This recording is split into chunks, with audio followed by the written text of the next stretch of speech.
Scott, un placer, mi amigo. Gracias por quedarte. Gracias por acomodarse a mi horario. Quiero hablar con usted sobre la estrategia en colapso de la OTAN en Ucrania. Pero antes de hacerlo, ¿cuál sería el propósito y cuál sería probablemente el costo de que Estados Unidos despliegue una armada de barcos de la Marina frente a la costa de Venezuela? El propósito sería intimidar. No veo nada real. Observa, Venezuela posee, como sabes, un ejército que está bien entrenado.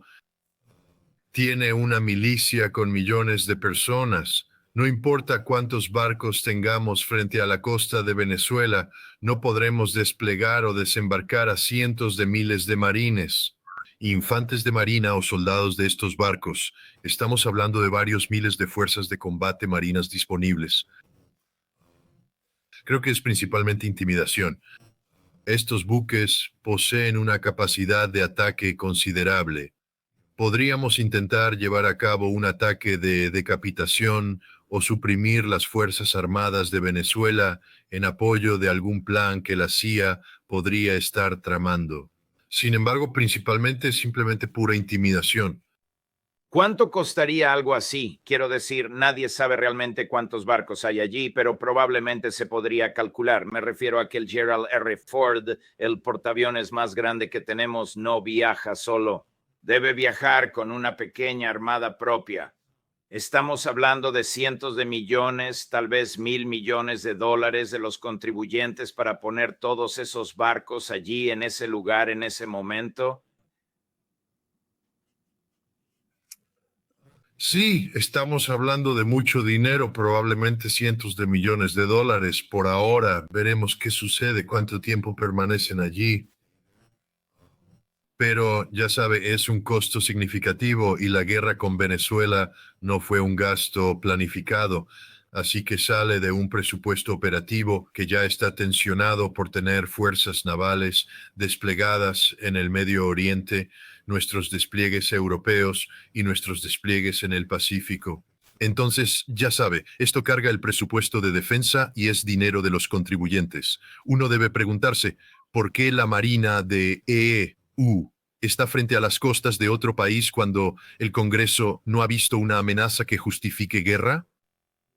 ¿Cuál sería el objetivo militar legítimo, moral y legal que justificaría que estos buques de guerra y su personal de apoyo llevaran a cabo un ataque?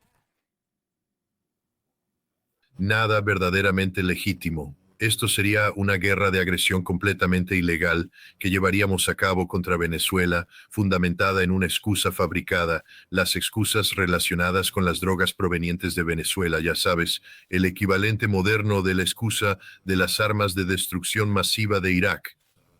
Amenazas inexistentes creadas simplemente para proporcionar a un presidente una cobertura política para llevar a cabo una guerra de agresión, una guerra de elección. No necesitamos ir a la guerra con Venezuela.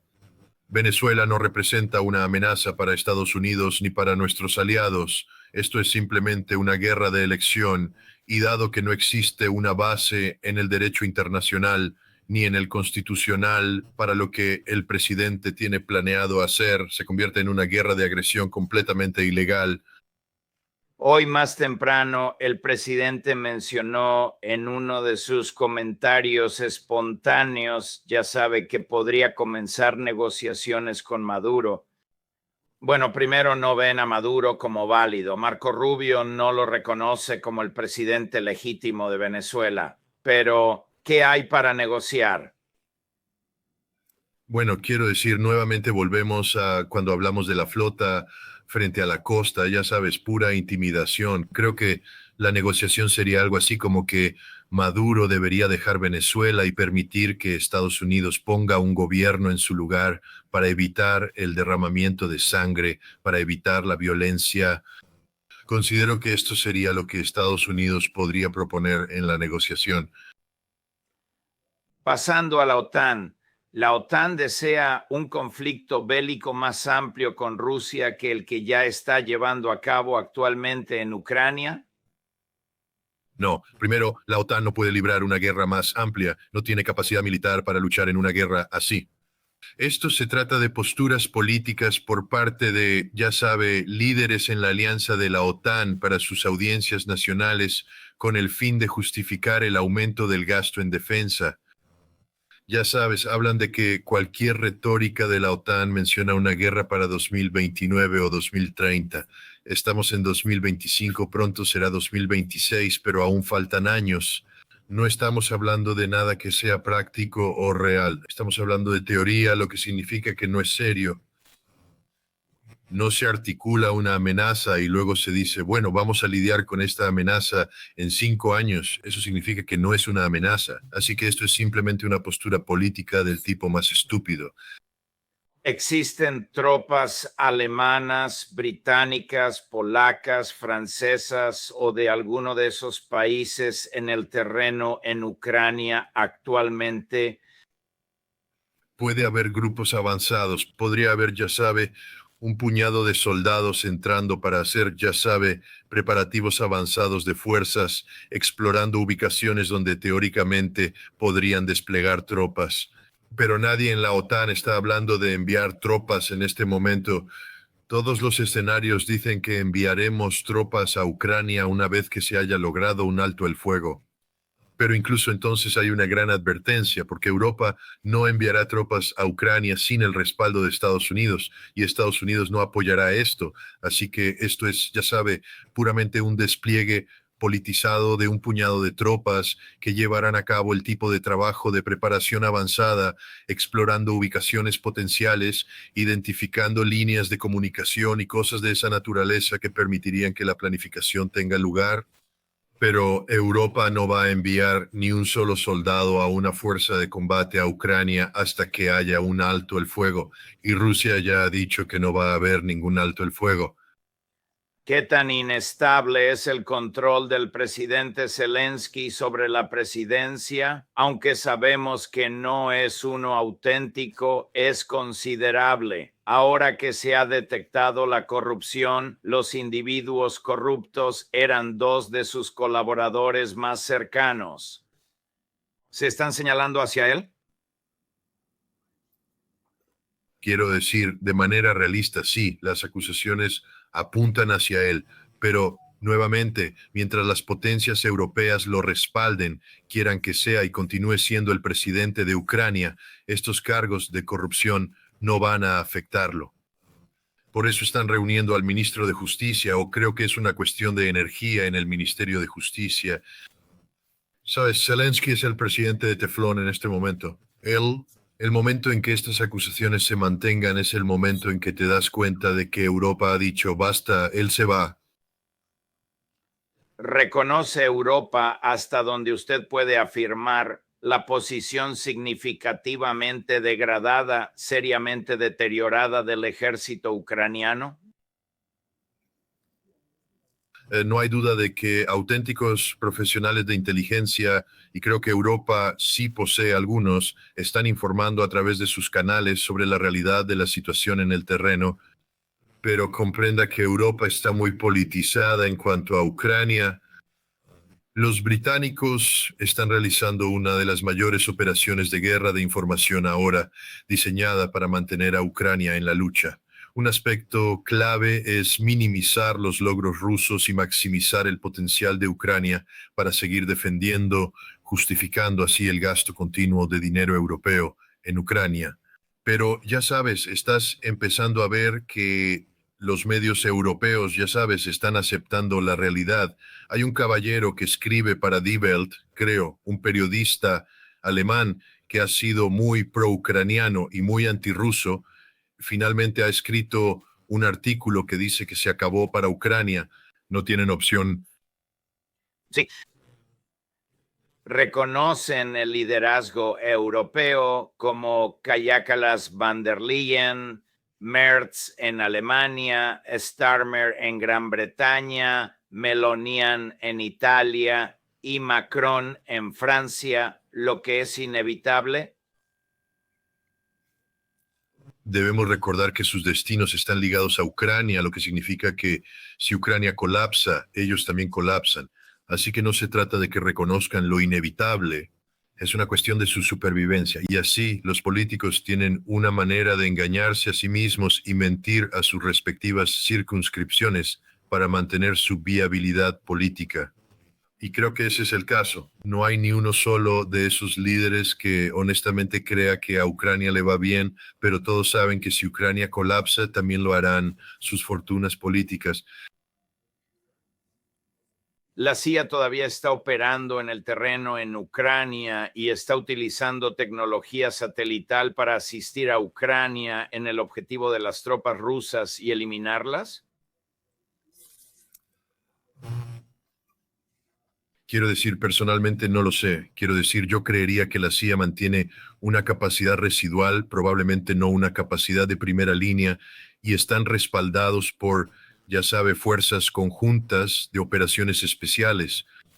Pienso que lo que pasa en Ucrania es similar a lo que hacían las fuerzas de operaciones especiales conjuntas en Siria. Proporcionan unidades con capacidades portátiles para interactuar con información satelital y estamos dando a los ucranianos la inteligencia necesaria para mantener y ejecutar operaciones. Pero esto nos permite no tener personal justo en la línea del frente, sino más atrás en un rol de apoyo. Y creo que tanto las fuerzas de operaciones especiales conjuntas como los operativos paramilitares de la CIA tienen una presencia residual en el terreno en Ucrania. ¿Dice la verdad Trump al querer paz en Ucrania o está limitado por los neoconservadores y sionistas que lo apoyaron? Y él lo sabe. Sabes, cada vez más empiezo a cuestionar si Donald Trump alguna vez fue serio sobre la paz, porque cuando miras los términos que buscaba lograr a través de, ya sabes, su negociación, era el equivalente a una rendición rusa. Nunca podemos olvidar que Donald Trump en su segundo mandato, su primer mandato de 2017 a 2021, fue muy agresivo hacia Rusia respecto a Ucrania. Proporcionó a Ucrania armamento ofensivo y permitió que la CIA estableciera más de 20 bases en Ucrania para entrenar a las fuerzas ucranianas para luchar y matar a rusos. Ese era el único propósito del entrenamiento. Entonces, cuando Trump dice que esa guerra no habría ocurrido si él fuera presidente, lo dudo, porque él impulsaba esa guerra.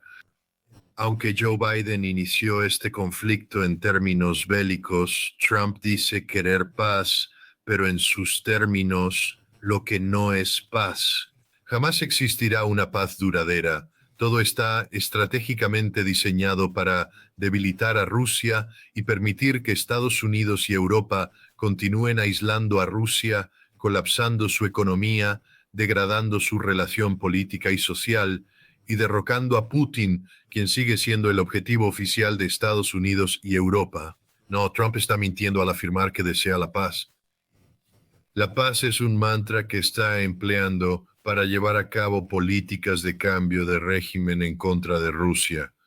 ¿Considera usted que él está en sintonía con la idea de Ben Nuland, Hillary Clinton, Barack Obama, Tony Blinken, Joe Biden, de que Ucrania puede ser utilizada como un ariete para desplazar a Vladimir Putin del poder?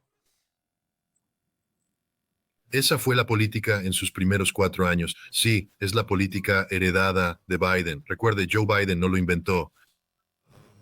Usted sabe, él heredó gran parte de lo que está ocurriendo de la administración de Trump, que estuvo allí durante 4 años antes de Biden. Así que, ya sabe, yo solo pienso que la administración de Trump no está siendo honesta.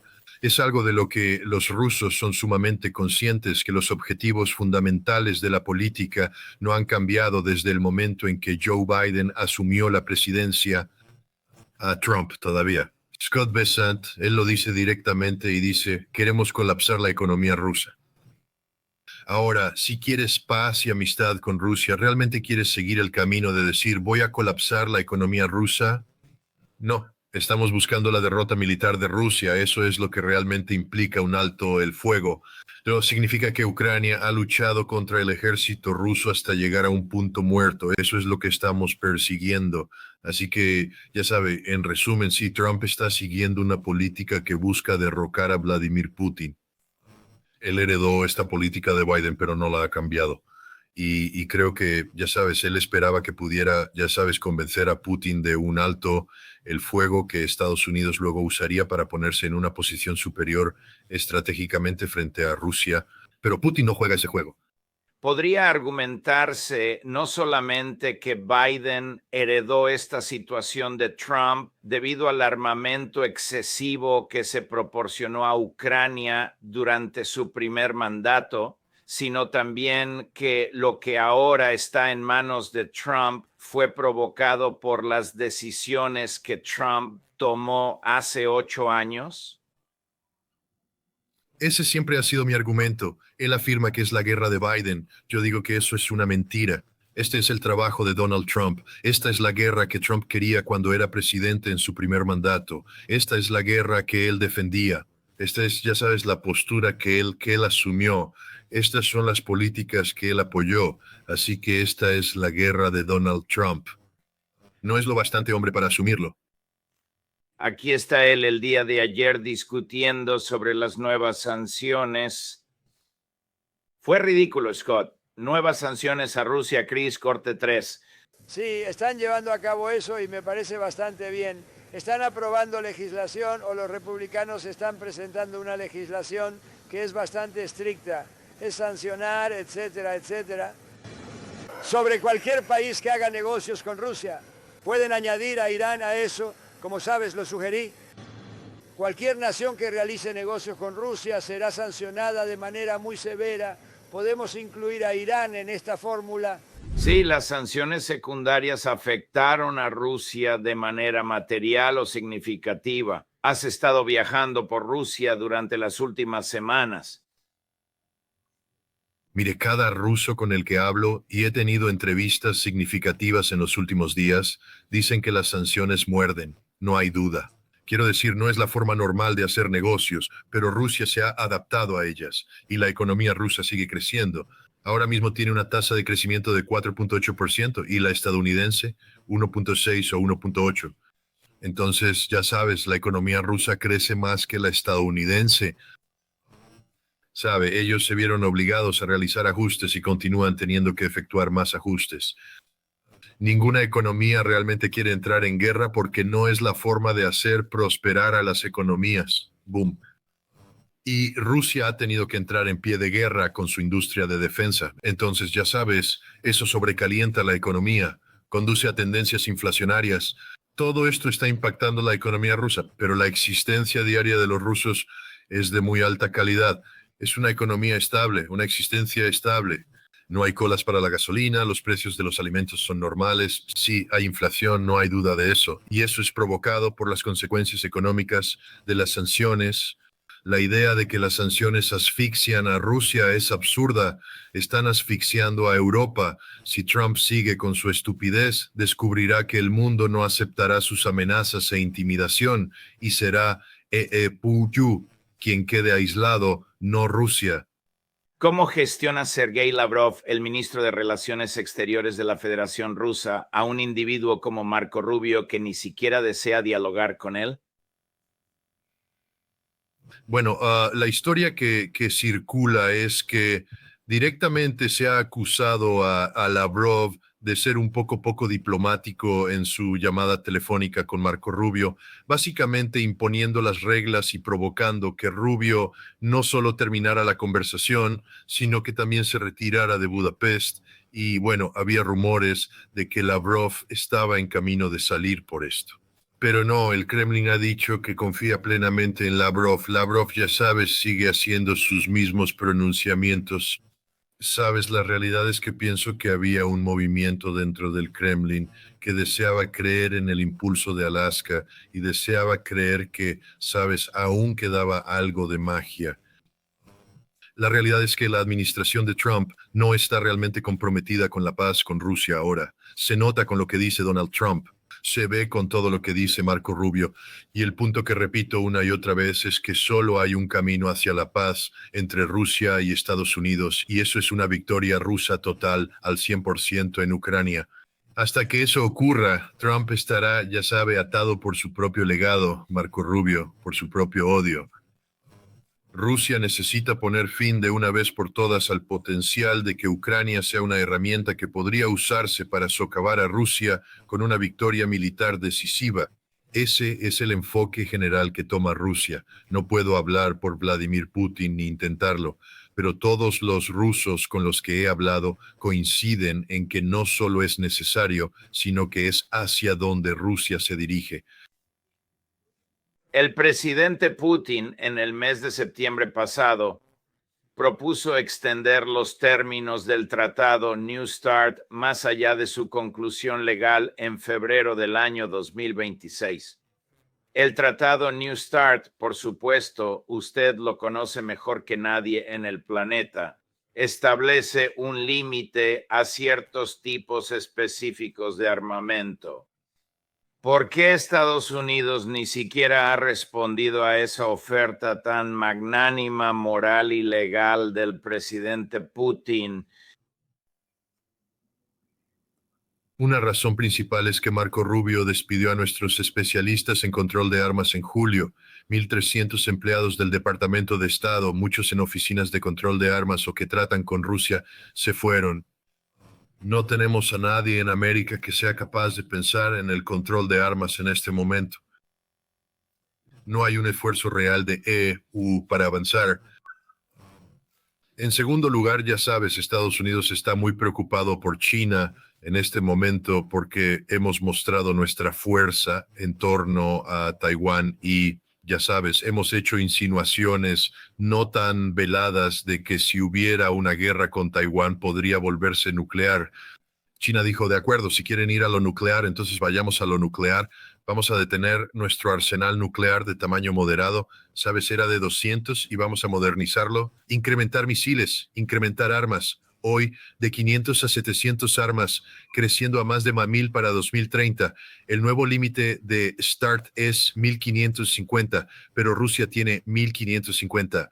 Ahora, si China tiene 1.000, eso deja a EU atrás. La estupidez de la política estadounidense, junto con el hecho de que no podemos involucrarnos en el control de armas, ha llevado a una situación donde EU está en desventaja estratégica. Por eso existe presión sobre el presidente para que, una vez que finalice este tratado, continúe adelante y comience a incrementar las ojivas desplegadas en el Minuteman III.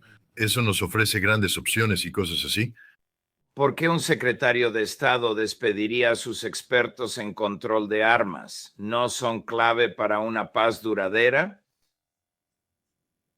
Lo son si buscas paz duradera o control de armas, pero esta administración no busca ni paz duradera ni control de armas.